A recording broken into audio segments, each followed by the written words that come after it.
Hali ni mbaya.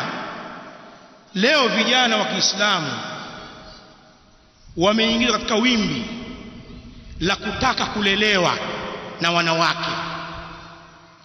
Pana vijana katika lugha ya kileo, nitayazungumza haya kwa kuwa mwayajua. Wako vijana leo wanaitwa vibenteni. Sijui kama lugha hii mwaijua. Si lugha rasmi ya Kiswahili, lakini lugha ya vijana. Maana yake ni vijana wenye kulelewa na wanawake.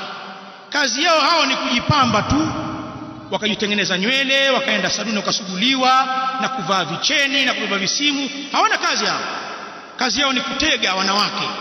Mwanamke gani mwenye biashara nzuri ampate, au nani ameajiriwa sehemu ana mshahara mnono, mwanamke ana nyumba ana gari ampate. Kwa hiyo wanawatega wanawake wenye vipato. Utamkuta mtoto mdogo anaishi na mwanamke mwenye umri wa mama yake, au mama yake ni mdogo, hakuna chochote alichokipenda isipokuwa ni kulishwa.